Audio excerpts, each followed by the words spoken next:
You made it. I think this is me. I think so too. On the beach. Yeah, I want to get rid of the beach for the moment. How do I get out again? Man, that looks refreshing, I tell you. Man. Okay, I'm gonna exit to go feed the dogs and I'll be right back. You go, okay, there you go. You choose your virtual background. And that's where... Tell me what I have here. What are these? A bunch of plants. Pull out the weeds. No, look closer. You know the name of that? Grown on the Big Island, they're called protea. Flowers and more flowers. We need more flowers. It's not my first rodeo. I'm wondering how long my protea will continue. They'll last forever, even if they're dead. They like mummify. Oh, yeah. You can turn them I'm going to upside swap down. with Peter, let him do the Jacques. Like so many people did it. You can't do it as good as Laurence Olivier. I know I wouldn't want to hear Laurence Olivier do it. Like, oh, I can't do it as good as they can, so it's a really difficult one. I've only heard John Gielgud do it, and that's marvelous. Because he does talk like this. It's So, like he do that speech unless you talk like that.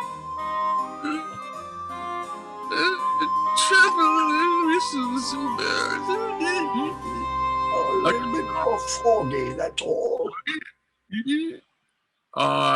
Mikey is the Duke, Linda's Rosalind, Leilani's Celia. I got Peter with Touchstone, but I'm going to swap with him because he wanted to do the job. The only reason I picked it is like, there's a lot of lines. Pick it because no one's filling these things. No idea it had all the famous speeches in it, honestly. It's weird. People find stuff in. Oh, here's Mikey. Not that I know of. I don't think there's anything written in the code. I think I would know it if there were. Mike D.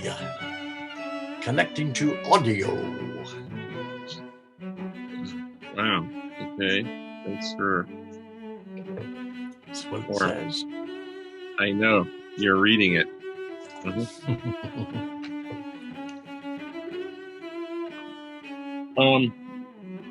Yeah, I think one of those. Yeah. Good evening, Mr. Michael. Good evening, Mr. Jim. How are you? Good evening, Mr. Good evening, Mikey. Mike. You shaved thing. My mustache is somewhat smaller, about your size now. That's weird. And I did it because I wasn't going to have, these giant things forever. And I knew it was COVID. You did it because you were going to do a commercial. That's why. I'm not connected that way. But it was just a COVID beard. It was meant to go, but I didn't want to take it all off at once. And then I got down and I figured, okay, scared. I had the, Wyatt the Earp. Kalakaua was nice, yeah. Well, the Kalakaua thing, but then it was the Wyatt Earp mustache for a little bit. And I'm like, this has got to go too. Oh. Then I had just the regular mustache, and it was just like the caterpillar all across. And I already had nicked one edge. So it's like trying to shave the little divots. You can never even them out. It's so ridiculous. Good is doing it meticulously with scissors. Oh, right. See, because if you take all the attachments off and it's just the raw blades, there's one on each side, right? Yeah. Try to trim mustache or trim side or something like that. Oh, yeah. You ruin your mustache really quick. My beard is curly and it curls around and gets inside my mouth. So this was way back in the Jerry Tracy days. So I can't remember. Let me see what it is here. It's gonna get the picture anyway. Jim always has the best outfits, doesn't he? God. What's that? Matching You always have the best outfits, Jim. Oh,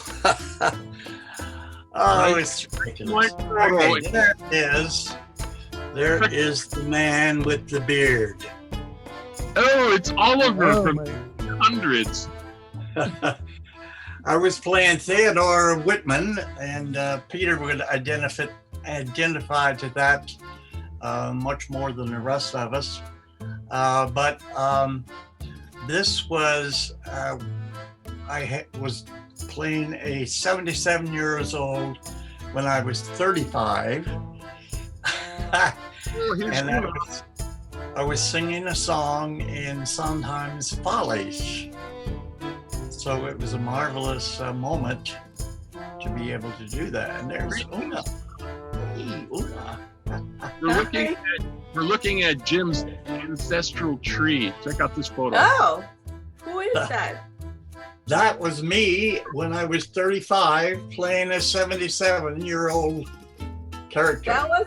That's you? Yeah, Isn't that a great picture? Jeez.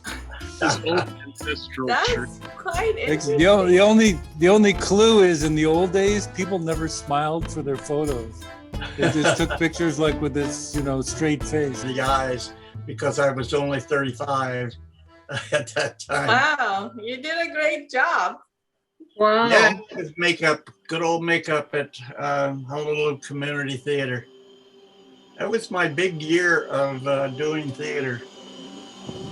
Long time ago. Nice.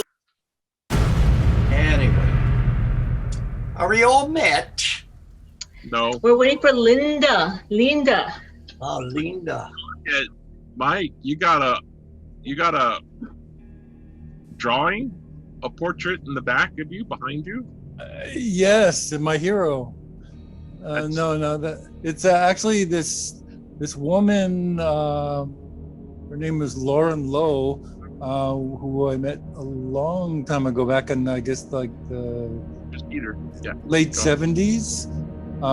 But she used to go down to Waikiki and do the portraits of people, the tourists and stuff.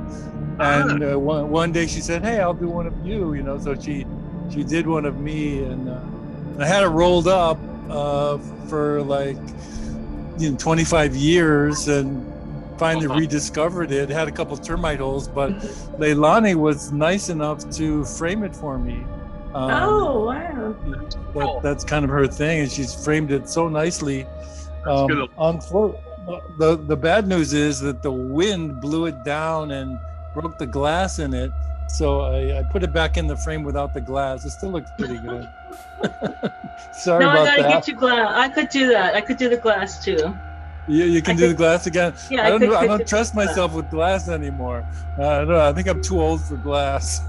You can get the plastic kind of glass also, but it's still split glass. Oh, nice. Hey, Linda, look at this picture. There's her fuzzy white. Yeah, wait on a second. Peter will recognize Hi, who Peter. that is. Tell me who that is, Peter. I wonder who that is. The words are, listen to the rain on the roof go. Itty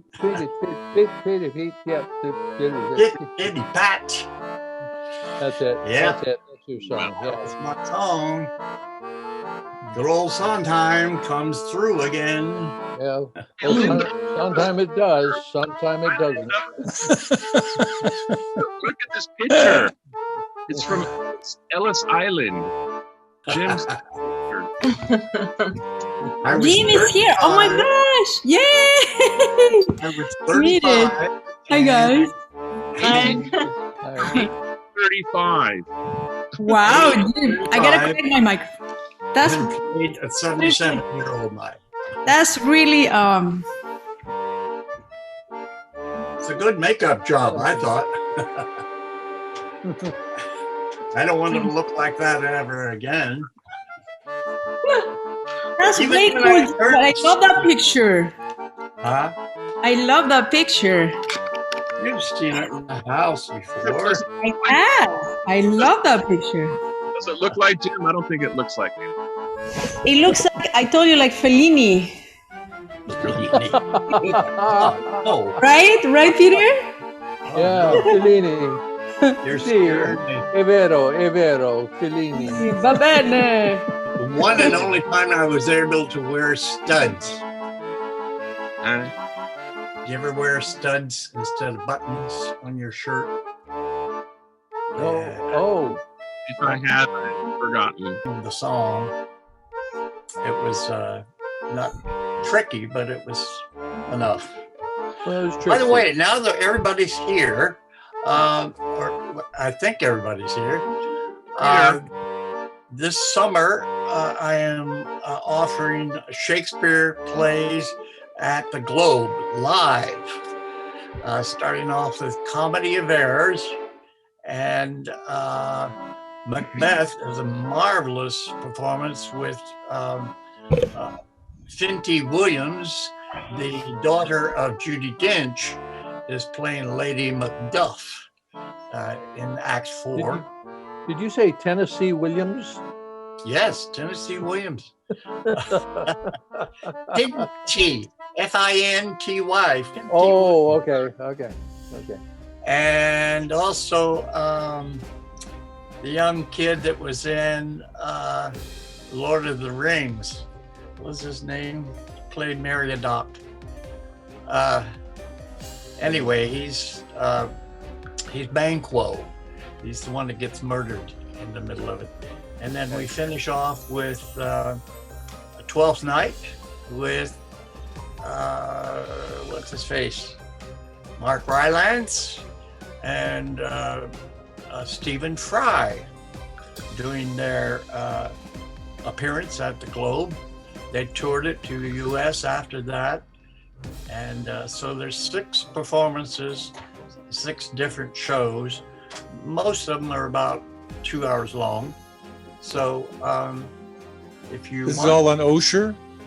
yes, this is my summer offering, and get a special scholarship.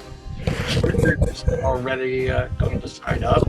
So he'll be viewing it, I guess, from the mainland. Yeah. Nice. So, Well, he's going to be back in August, so That's right. That's right. maybe So you viewing it might be able to sit in with me on Zoom, because I have to Zoom all my performances. yeah, boy, wouldn't it? Yes. Well, I think we're past due. Well, I have for your commercial to end. Peter, Hot dog. you're Jacques. I'm switching. Was it Tombstone? Touchstone. Tombstone. Okay. I wanna open a window. It's so hot. Or Doc. For who? Duck? No. Doc. Jacques. Jack. Jacques. Yeah, so you can do that. Jayquees. JP. And I'll play Touchstone.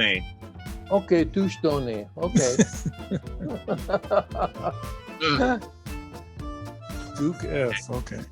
That's You one. know, if you want to play both dukes, there's both the usurping duke as well as the duke that's in the forest, and they don't meet each other. They talk about each other, but they don't meet. Ferdinand's daughter, Frederick's daughter. Yes, yes. I'll do Touchstone, the fool, of course. The bull was Like that. Shut up. Le Beau, Charles, and lords and ladies, there's nothing. Okay. Oliver Dubois is Well, pretty. it's the wrestler, you know. What? So anybody wants to put on their muscles, Charles is the wrestler with Orlando, and that's the only thing he does except talk to Duke Frederick. So that eliminates Mike for both of them.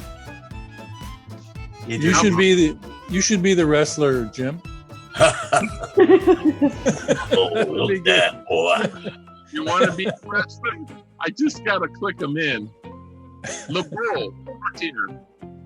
And it's a very short part. I forget what the lines are, but You want to do it, Jim? I don't want to do all these roles. Oh, well, he just got Sandman is calling me around about Act 3. deleted because of that.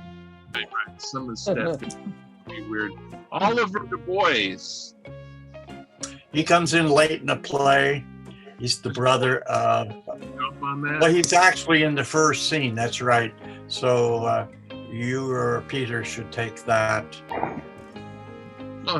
Okay, Just- is Orlando Du Bois, the younger son.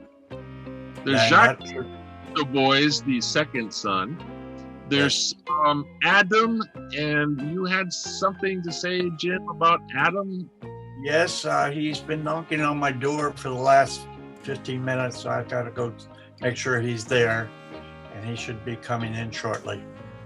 Okay, so you got an Adam. I'll be back in about 30 seconds. I'll be back in. He's going to go answer the Okay. door. Okay, well, who else can I play then? We can swap around. Okay, we got Una, you're the First Lord in Arnden. First Lord. Okay. And Phoebe, Proud Shepherdess. We need to look for Sylvius. Sylvius is a young man that talks to Corin about Phoebe and how much he loves her. And it's the young swain. Okay, what if I play that and somebody else play Amiens? Okay, so let's run down real quick again. Did you mention William? Who? He's the doofus character that just he thinks that he needs to marry Audrey, and Touchstone says, "Nope, you're not going to marry Audrey." Who's gonna be the That's my dumb girl. pumpkin? Huh? Isn't it the guy that's like really dumb? Yeah, that's him. Yeah. And also, the Martext is going to do a kind of a fake marriage rite, and Touchstone says, "No, you're not going to do that. You're going to get married in a church or something like that." Okay. I'll do. Oh shoot! I'll do William. Who's gonna do? What's his name? Martex. Unless someone wants to do Martex, and then I'll do Mikey. Martext. For Frederick.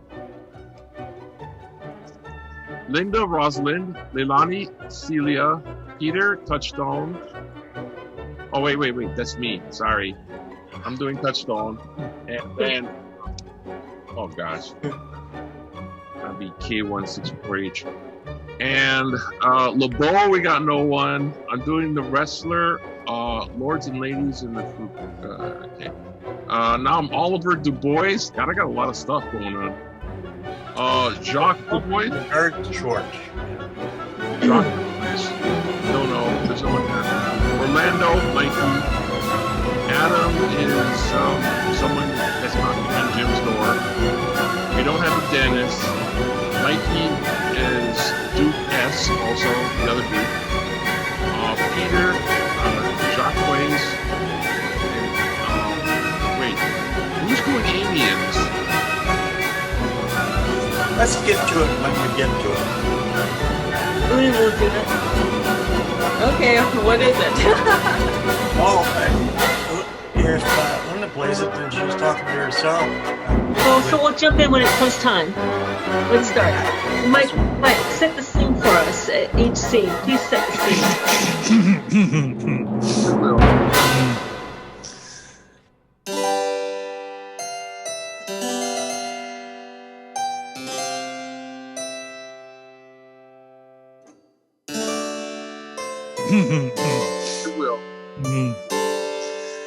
Act 1, Scene 1, the orchard of Oliver's house. Enter Orlando and Adam. As I remember, Adam, it was upon this fashion bequeathed me by will but poor 1,000 crowns, and as thou sayest, charged my brother on his blessing to breed me well, and there begins my sadness. My brother Jacques, he keeps at school, and report speaks goldenly of his prophet. For my part, he keeps me rustically at home, or, to speak more properly, stays me here at home unkempt. For call you that keeping for a gentleman of my birth, that differs not from the stalling of an ox? His horses are bred better, for besides that, they are fair with their feeding. They are taught their manage, and to that end riders dearly hired. But I, his brother, gain nothing under him but growth, for the which his animals on his dunghills are as much bound to him as I. Besides this nothing that he so plentifully gives me, the something that nature gave me, his countenance, seems to take from me.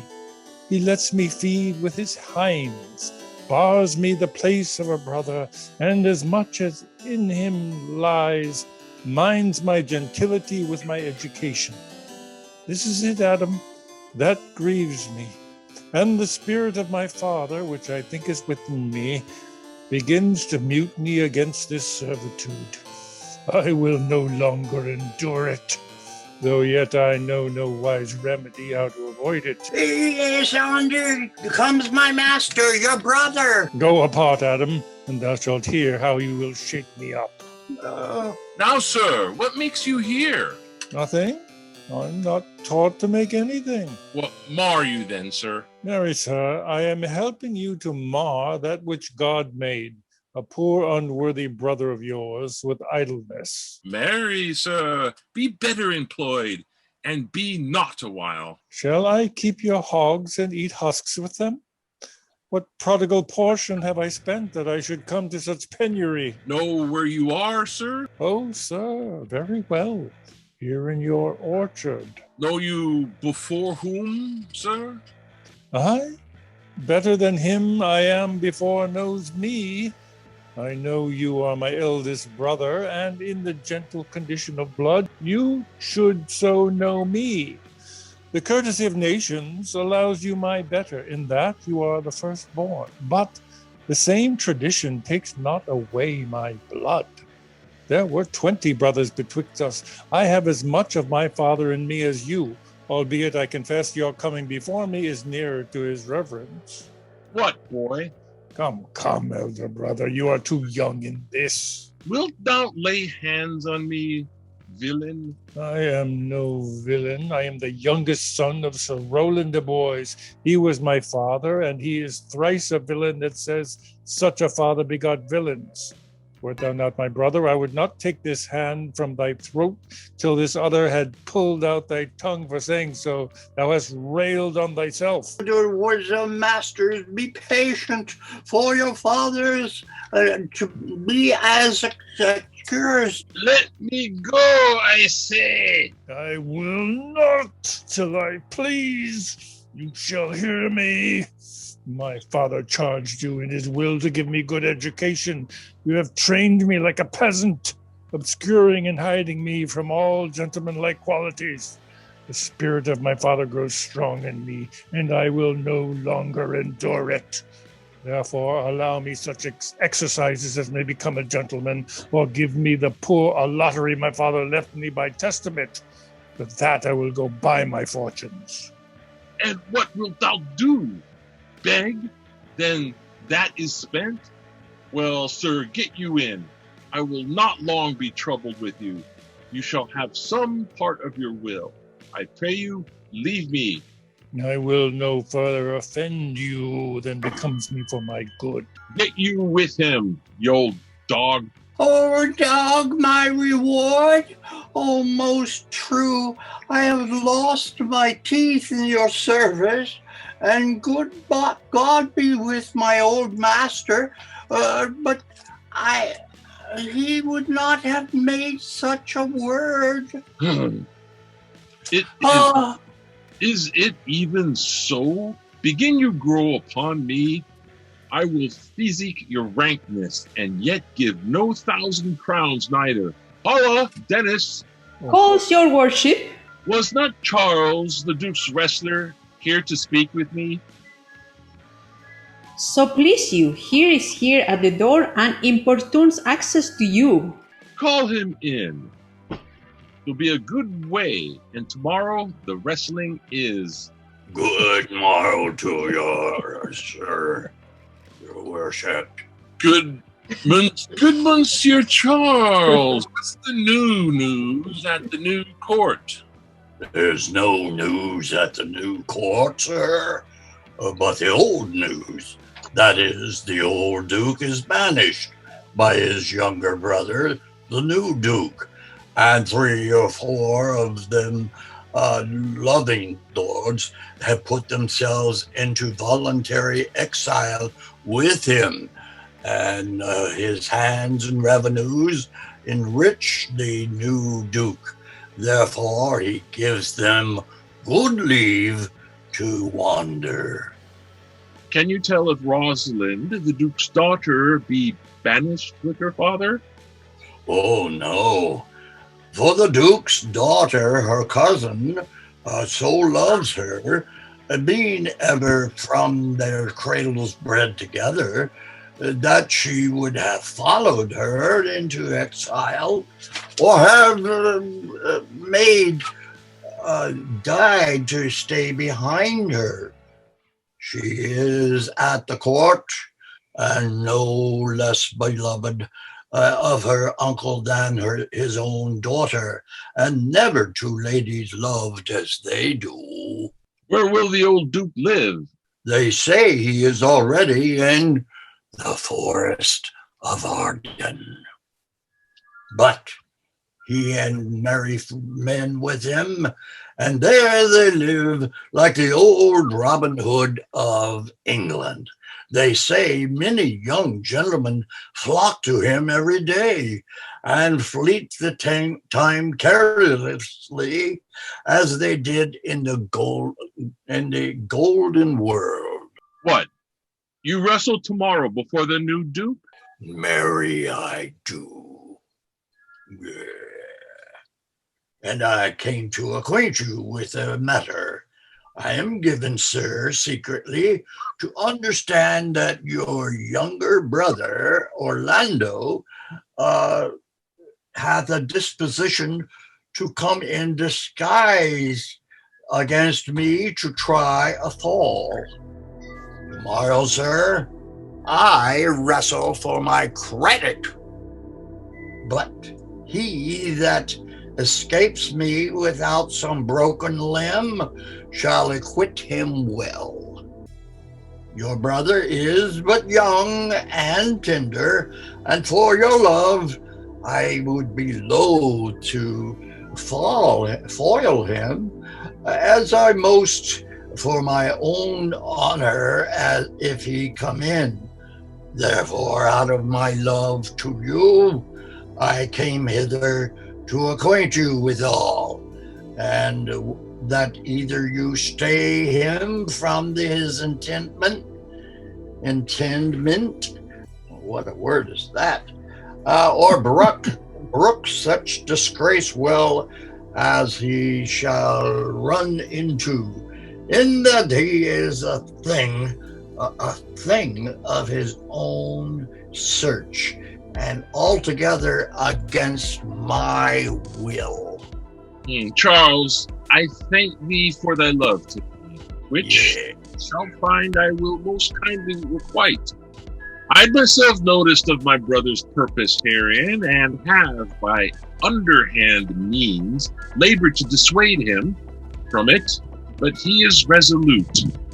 I tell thee, Charles, it is the stubbornest young fellow of France, full of ambition, an envious emulator of every man's good parts, a secret and villainous contriver against me, his natural brother. Therefore, use thy discretion. I had as lief thou didst break his neck as his finger, and thou wert best look to it.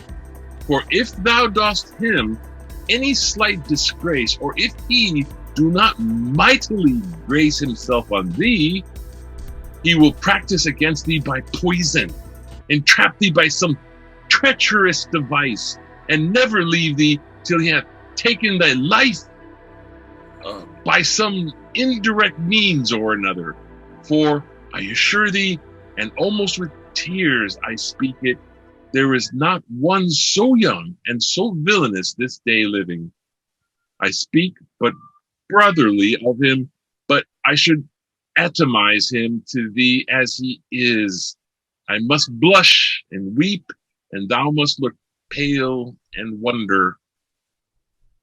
I am heartily glad I came hither to you. If he comes tomorrow, I'll give him his payment. And if ever he goes alone again, I'll never wrestle for a prize more. And so should God keep your worship. Farewell, good Charles. Now will I stir this gamester. I hope I shall see an end of him. My soul. I know not why, hates nothing more than he. Yet he's gentle, never schooled, and yet learned, full of noble device, of all sorts of enchantingly beloved, and indeed so much in the heart of the world, and especially of my own people, who best know him, that I am altogether misprized. But it shall not be so long. This wrestler shall clear all. Nothing remains but that I kindle the boy thither, which now I'll go about. Scene 2, the lawn before the Duke's palace. Enter Celia and Rosalind. I pray thee, Rosalind, sweet my cause, be merry. Dear Celia, I show more meat than I'm mistress of, and would you yet I were merrier? Unless you could teach me to forget a banished father, you must not learn me how to remember any extraordinary pleasure. Herein I see thou lovest me not with the full weight that I love thee. If my uncle, thy banished father, had banished thy uncle, the Duke my father, so thou hadst been still with me, I could have taught my love to take thy father for mine. So wouldst thou, if the truth of thy love to me were so righteously tempered as mine is to thee. Well, I will forget the condition of my state to rejoice in yours. You know my father hath no child but I, none is like to have, and truly, when he dies, thou shalt be his heir. I will render thee again in affection, by mine honor I will, and when I break that oath, let me turn monster. Therefore, my sweet Rose, my dear Rose, be merry. From henceforth I will cause, and devise sports. Let me see, what think you of falling in love? Marry, I prithee do, to make sport withal, but love no man in good earnest, nor no further in sport, neither than with safety of a pure blush thou mayest in honor come off again. What shall be our sport then? Let us sit and mock the good housewife Fortune from her wheel, that her gifts may henceforth be bestowed equally. I would we could do so, for her benefits are mightily misplaced, and the bountiful blind woman that must mistake in her gifts to woman. 'Tis true, for those that she makes fair, she scarce makes honest, and those that she makes honest, she makes very ill favoredly. Nay, now that goes from Fortune's office to Nature's. Fortune reigns in gifts of the world, not in the lineaments of nature. No, when nature hath made a fair creature, may she not by fortune fall into the fire. Though nature hath given us wit to flout at fortune, had not fortune sent in this fool to cut off the argument? Indeed, there is fortune too hard for nature. When fortune makes nature natural, the cutter off of nature's wit. Peradventure, this is not fortune's work neither, but nature's, who perceiveth our natural wits too dull to reason of such goddesses, and hath sent this natural for our whetstone, for always the dullness of the fool is the whetstone of the wits. How now, wit, whither wander you? Mistress, you must come away to your father. Were you made the messenger? No, by my honor, but I was bid to come for you. Where learned you that oath, fool? Of a certain knight that swore by his honor that they were good pancakes, and I swore by his honor the mustard was not. Now I'll stand to it. The pancakes were not, and the mustard was good, and yet was not the knight forsworn. How prove you that in the great heap of your knowledge? Ay, Mary, now unmuzzle your wisdom. Stand you both forth now, stroke your chins, and swear by your beards that I am a knave. By our beards, if we had them, thou art. By my knavery, if I had it, then I were. But if you swear that that is not, you are not forsworn.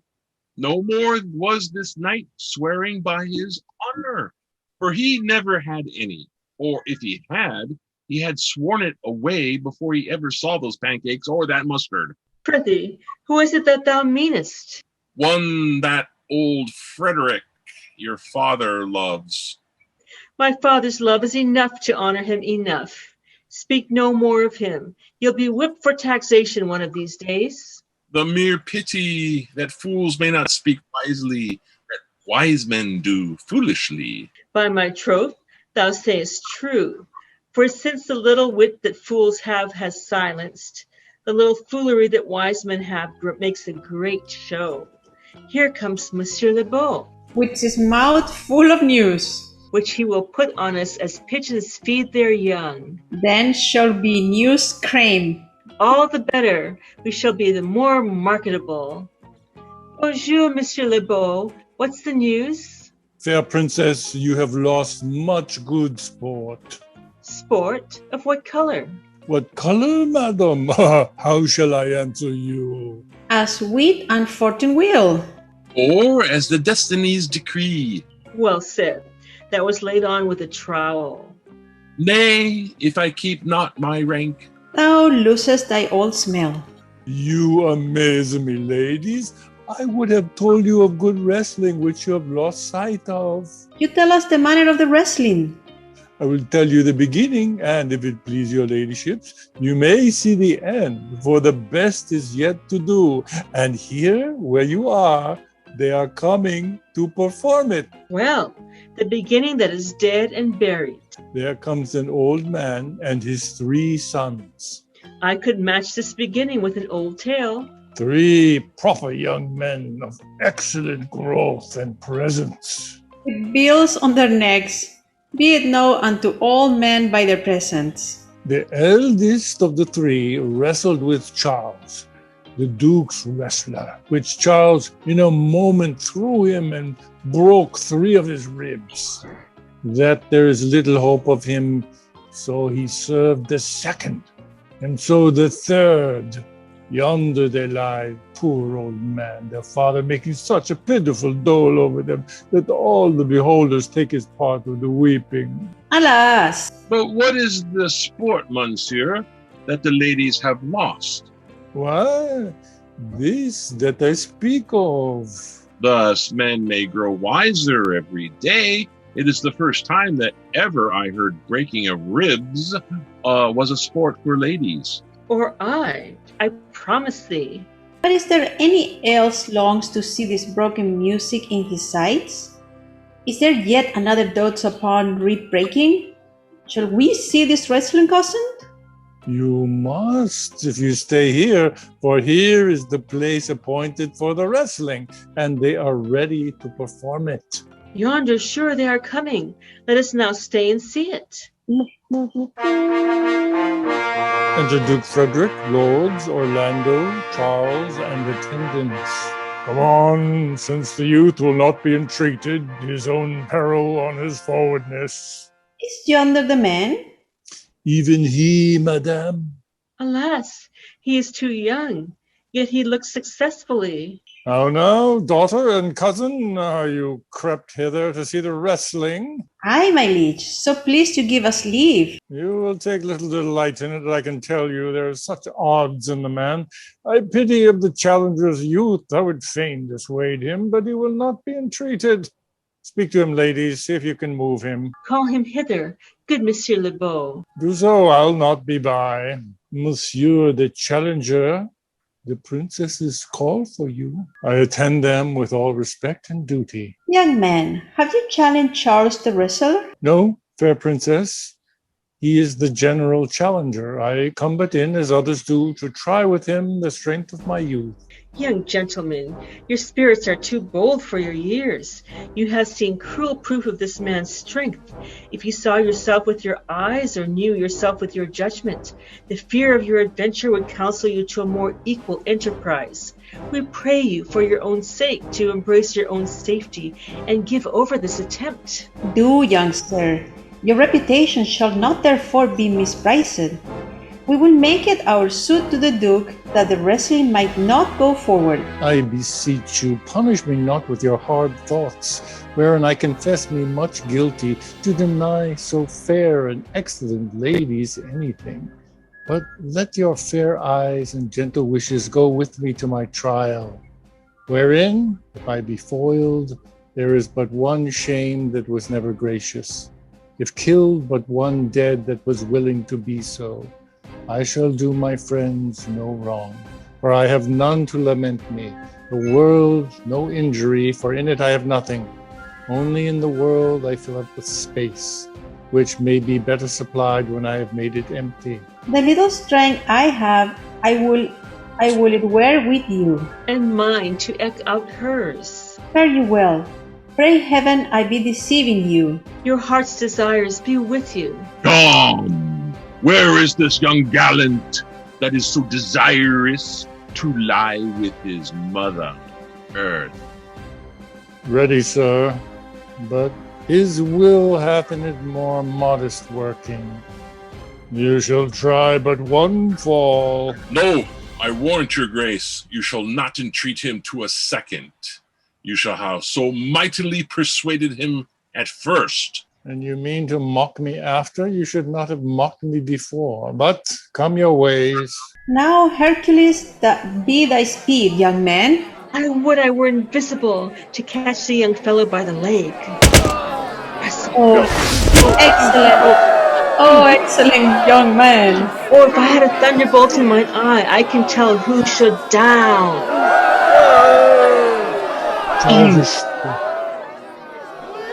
No more, no more. Yes, I beseech you, Grace. I am not yet well breathed. How dost thou, Charles?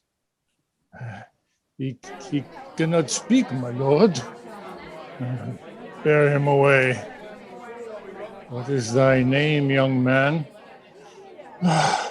Orlando Malish, the youngest son of Sir Roland de Boys. I would thou hadst been son to some man else. The world esteemed thy father honorable, but I did find him still mine enemy. Thou shouldst have better pleased me with this deed, hadst thou descended from another house. But fare thee well, thou art a gallant youth. I would thou hadst told me of another father. Were I my father cause, would I do this? I am more proud to be Sir Roland's son, his youngest son, and would not change that calling to be adopted heir to Frederick. My father loved Sir Roland as his soul, and all the world was of my father's mind. Had I before known this young man his son, I should have given him tears unto entreaties, ere he should thus have ventured. Gentle cousin, let us go thank him and encourage him. My father's rough and envious disposition sticks me at the heart. Sir, you have well deserved if you do keep your promises in love, but justly as you have exceeded all promise, your mistress shall be happy. Gentlemen, wear this for me, one out of suits with fortune, that could give more, but that her hand lacks means. Shall we go, coz? Aye. Fare you well, fair gentleman. Can I not say I thank you? My better parts are all thrown down, and that which here stands up is but a quintain, a mere lifeless block. He call us back. My pride fell with my fortunes. I will ask him what he would. Did you call, sir? Sir, you have wrestled well and overthrown more than your enemies. Will you go, cause? Have with you. Fare you well. What passion hangs these weights upon my tongue? I cannot speak to her, yet she urged conference. Oh, poor Orlando, thou art overthrown, or Charles or something weaker masters thee. Good sir, I do in friendship counsel you to leave this place, albeit you have deserved high commendation, true applause, and love. Yes, such is now the Duke's condition, that he misconstrues all that you have done. The Duke is humorous. What it is indeed more suits you to conceive than I to speak of. I thank you, sir, and pray you, tell me this, which of the two was daughter of the Duke that here was at the wrestling? Oh, neither is daughter, if we judge by manners, but yet indeed the taller is his daughter. The other is daughter to the banished Duke, and here detained by her usurping uncle to keep his daughter company, whose loves are dearer than the natural bond of sisters. But I can tell you that of late this Duke hath taken the displeasure against his gentle niece, grounded upon no other argument but that the people praise her for her virtues and pity her for her good father's sake. And on my life, his malice against the lady will suddenly break forth. Sir, fare you well. Hereafter, in a better world than this, I shall desire more love and knowledge of you. I rest much bounden to you. Fare you well. Thus must I from the smoke into the smother, from tyrant Duke unto a tyrant brother. But heavenly Rosalind. Scene 3, a room in the palace. Enter Celia and Rosalind. Why, cousin, why, Rosalind, Cupid have mercy, not a word? Not one to throw at a dog. No, thy words are too precious to be cast away upon curs. Throw some of them at me. Come, lay me with reasons. Then there were two cousins laid up, when the one should be lame with reasons, and the other mad without any. But is all this for your father? No, some of it is for my child's father. Oh, how full of briars in this working day world! They are but burrs, cousin, thrown upon thee in holiday foolery. If we walk not in the trodden paths, our very petticoats will catch them. I could shake them off my coat. These burrs are in my heart. Hem them away. I will try, if I could cry him and have him. Come, come, wrestle with thy affections. Oh, they take the part of a better wrestler than myself? Oh, a good wish upon you. You will try in time, in despite of a fall. But turning these jests out of service, let us talk in good earnest.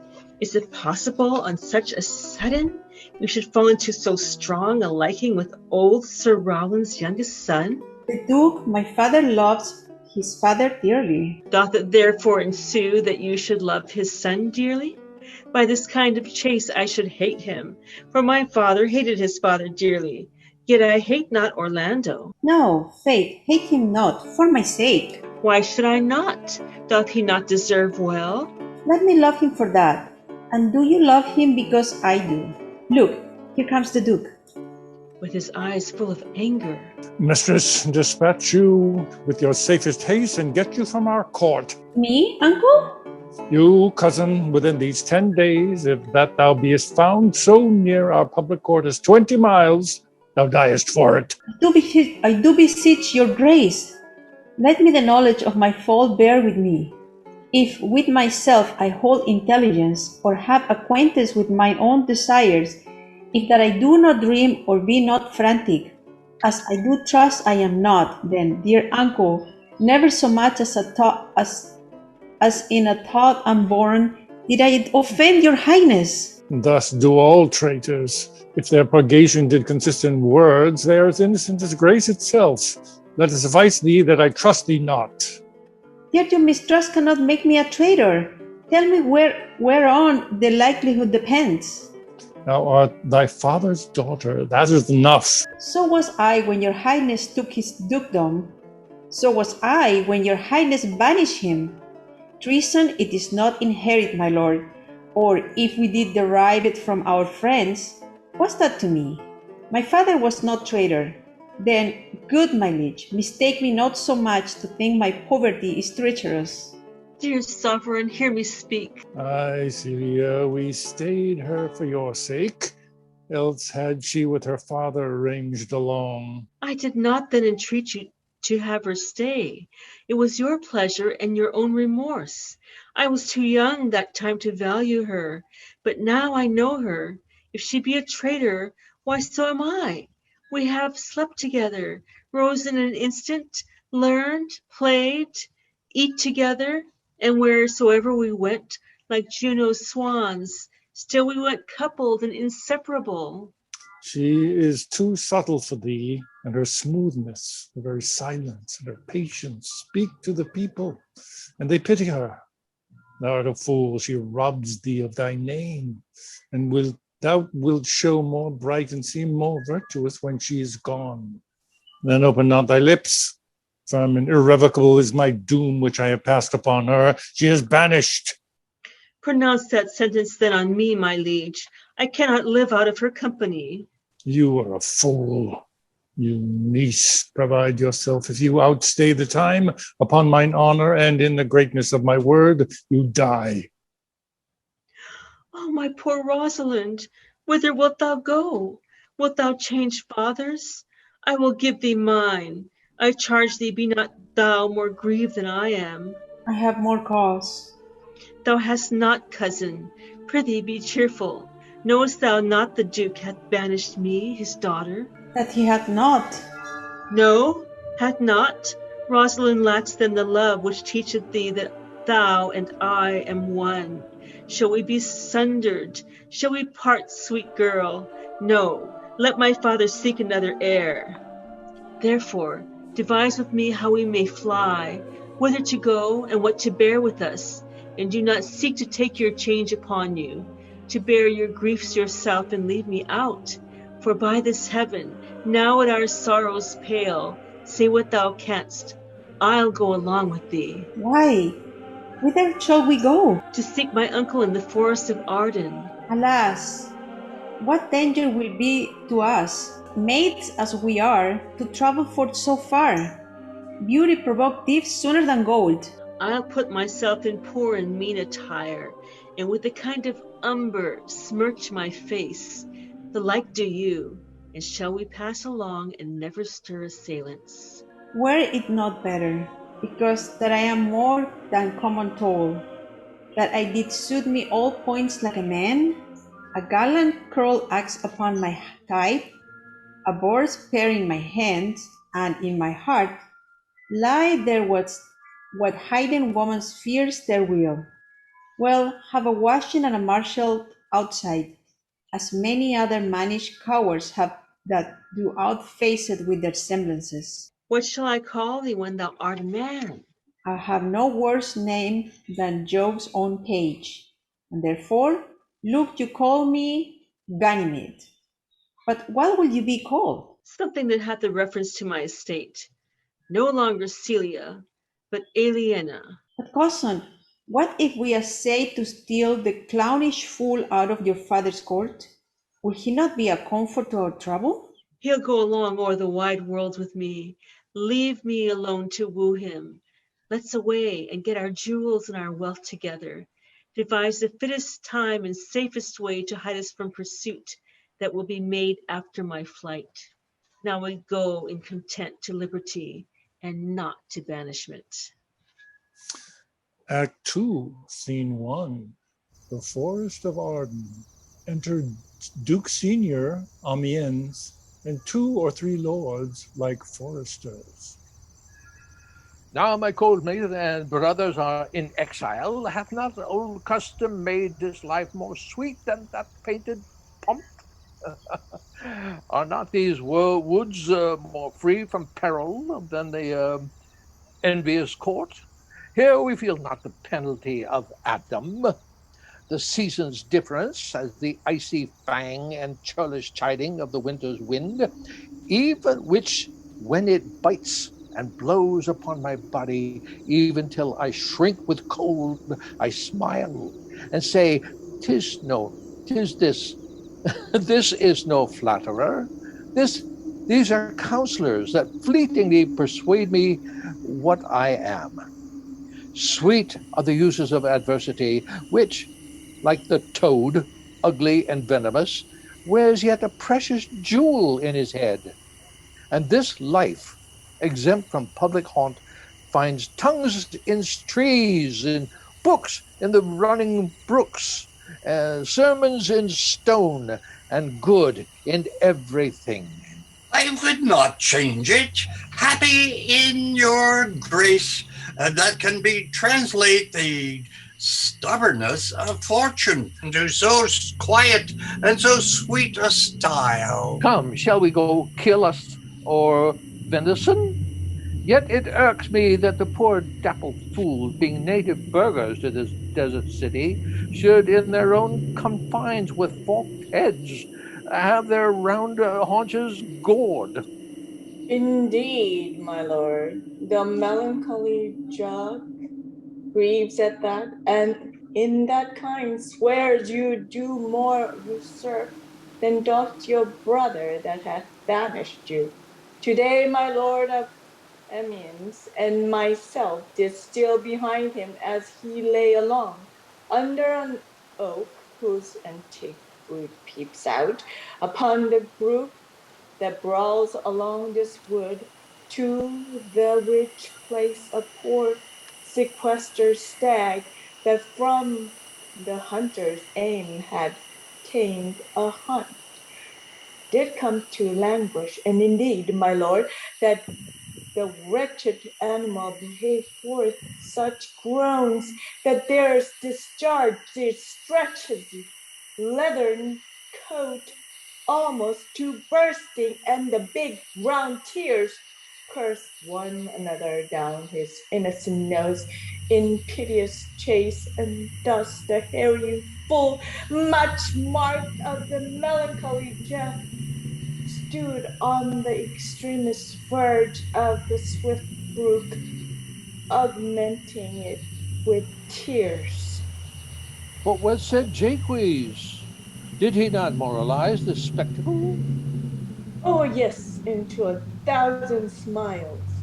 First for his weeping into the needless stream, poor dear, quoth he, thou makest a testament as worthing due, giving thy sum of more to that which had too much, than being there alone, left and abandoned of his valid friends. This right, quoth he, thus misery doth part the flocks of company, anon a careless herd full of the pasture jumps along by him and never stays to greet him. I, quoth Jakey, swept on, you fat and greasy citizens. 'Tis just a fashion, wherefore do you look upon that poor and broken bankrupt there?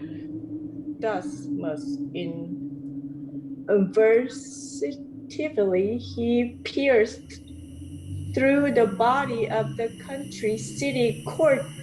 Yeah, and of this our life, swearing that we are mere usurpers, tyrants, and what's worse, to fight the animals and to kill them up in their assigned and native dwelling place.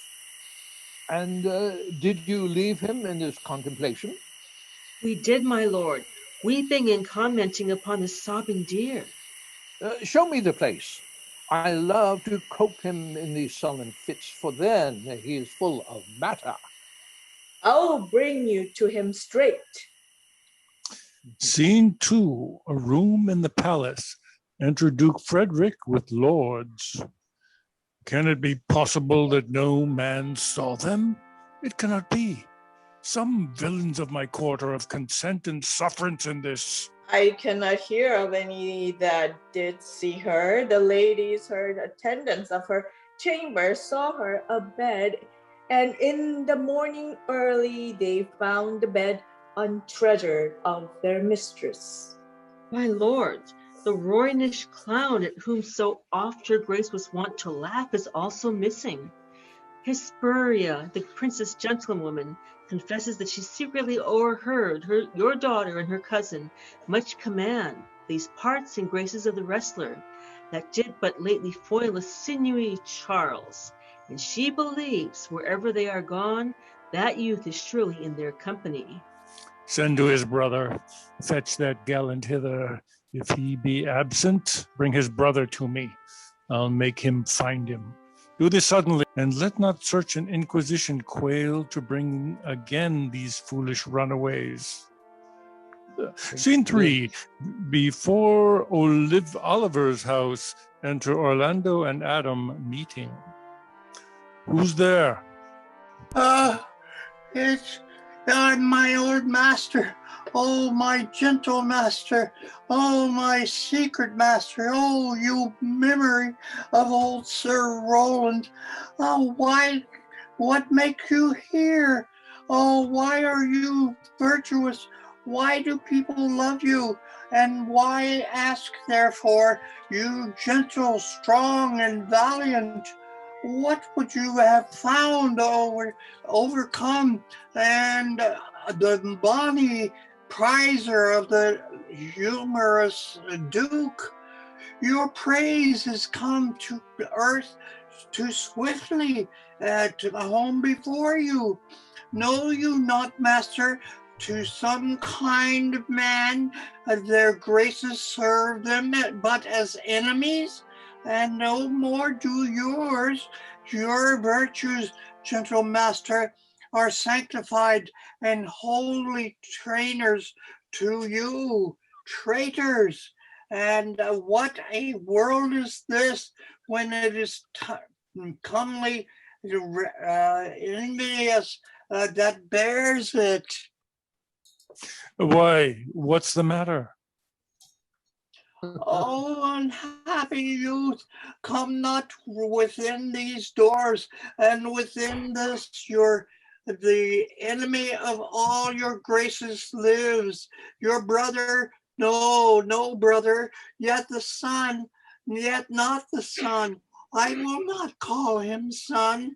Of him I was about to call his father, which heard his praises, and this mighty means to burn the lodging where you used to lie, and you within it.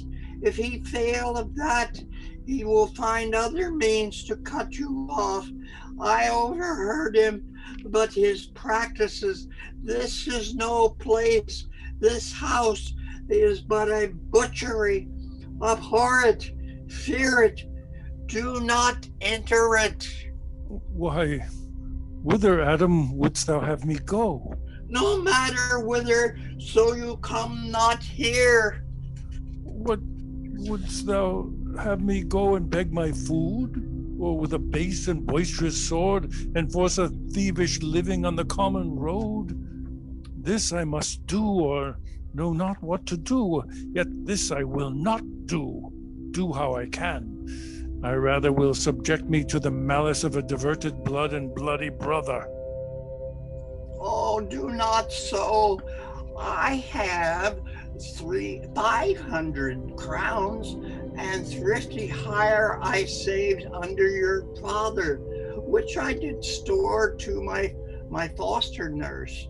And when service should in my old limbs lie lame, unregarded age in corners thrown, take that, and he that doth the ravens feed, yea, providently, and caters to this.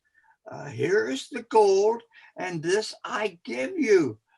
And you can take, although I am look old, yet I'm strong and lusty, and in my youth I never did apply hot and rebellious liquor in my blood, nor did not with unbashful forehead woo the means of weakness and debility. Therefore my age is of a lusty winter and frosty, but kindly. Let me go with you. I'll do the service of a younger man in all your business and in your necessities. Oh, good old man, how well in thee appears the constant service of the antique world. When service sweat for duty, not for meed, thou art not for the fashion of these times, where none will sweat but for promotion, and having that, do choke their service up, even with the having. It is not so with thee. But, poor old man, thou prunest a rotten tree that cannot so much as blossom yield in lieu of all thy pains and husbandry.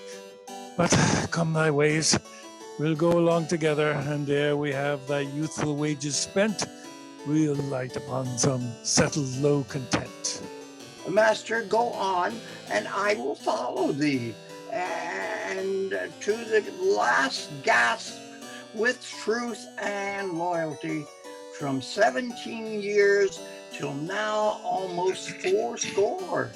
Here lived I, but now live here no more. At 17 years, many of their fortunes seek, but at 80 it is too late a week. Yet fortune cannot recompense me better, and that to die well, and not my master's daughter. Scene 4, the Forest of Arden.